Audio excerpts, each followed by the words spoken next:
Welcome Strategy Battle Gamers to another GBHL YouTube channel video. You're here with host GBHL James, and I'm bringing you a Monday hobby vlog on Tuesday.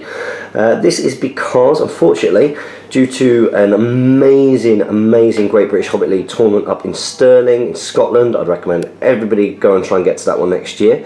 It did mean that although we filmed the Speak Friend Question late on Thursday night with our guest host Kieran and also GBHL Damien, it meant that it was very hard to get that uploaded up in Scotland. So I believe that only managed to go up last night when we got back. As a result, then this is Tuesday's content, and what I'm going to show you now is last time that you saw me doing a hobby vlog, I was very much struggling to get the Isengard ready for the tournament, and I believe you guys maybe saw it at, well, I can't really remember, maybe you saw it at just the prime stage, or maybe I'd started to put on some of the base colours of some of the troops. But what I'm going to show you now is I'm going to show you very much a battlefield standard Isengard army.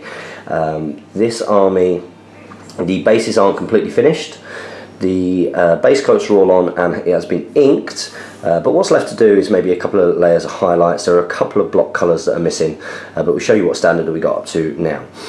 So I did actually spend quite a bit of Friday night when everybody else was out at the tournament, mainly focusing on finishing the inking on everything, but also key was getting the bases looking like they were done. Now it's pretty amazing how a model can look that much more complete when you focus on the bases. So let's show you the captain now. Now there are lots of captain models for Isengard. I think this one's probably my favourite one. I believe he came with the Ballista set originally, but there's something quite chunky about him, very heroic. It's quite a heroic pose with him doing the point in there.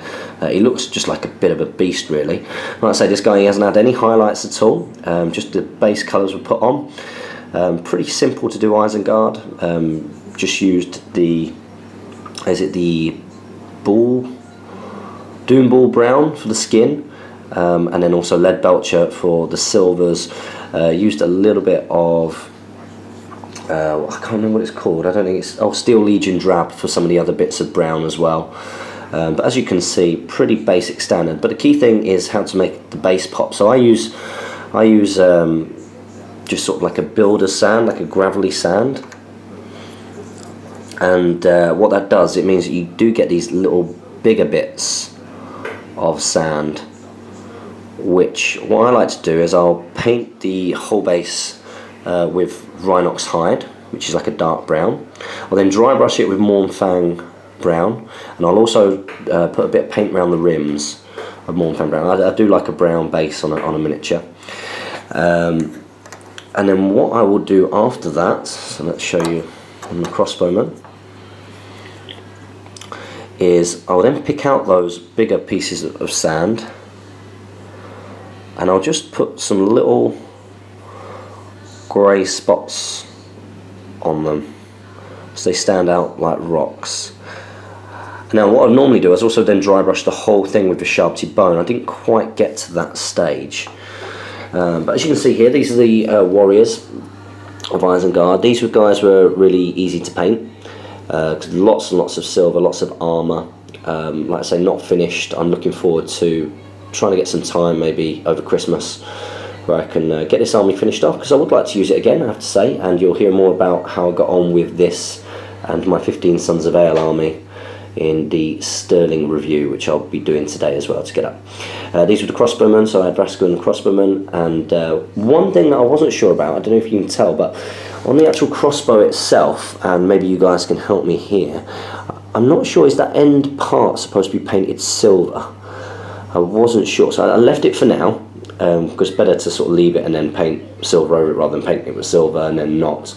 But I wasn't too sure. And then of course we've got the Berserkers over there. I'm going to try and give them a bit more of a sort of brighter, up to red highlight eventually. Something as well that I would love to do with all of these is obviously get a lot of the sort of white hand of Saruman onto some of the helmets and armour to really polish it off.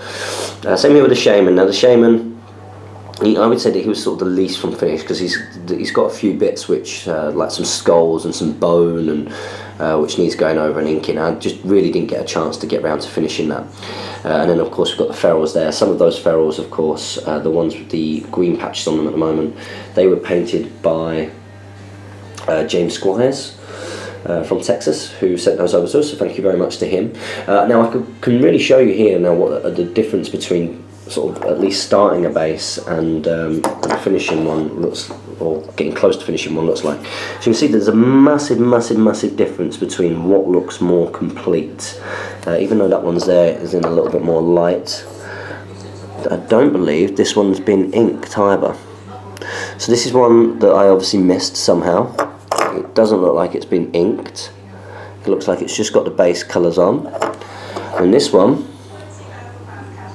has been inked, no highlights yet, but you can see just the base can make a mini pop quite a bit.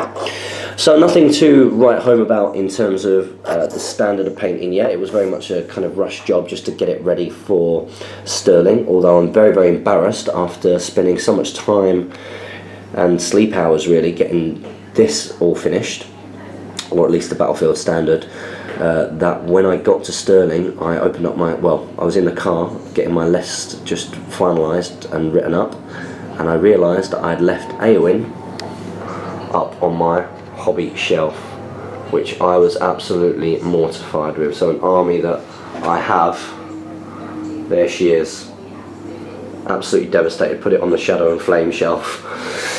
So there you go, guys, a quick look at the Isengard. I'm not sure what I'm gonna, whether I'm gonna have that much time this week to get any hobby vlog stuff in, as I will be putting together some videos that describe in detail the league final, which is happening on the 6th and 7th of December.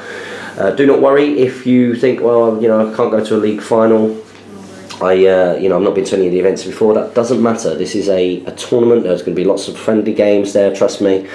It'd be great to see some of you guys down there, and of course there are a lot of custom scenarios. So with that in mind, I will be spending much of today, I have to say, going through and creating an FAQ for those, and then also maybe making some videos to talk through some of those scenarios, just in case anybody is unclear. And of course it gives you guys something else to play. So that's been GBHL James with a Monday hobby vlog that has come on a Tuesday. Make sure as always that you comment, like, share and subscribe, that you support your Hobbit hobby and follow us on Twitter. And happy strategy battle gaming, guys.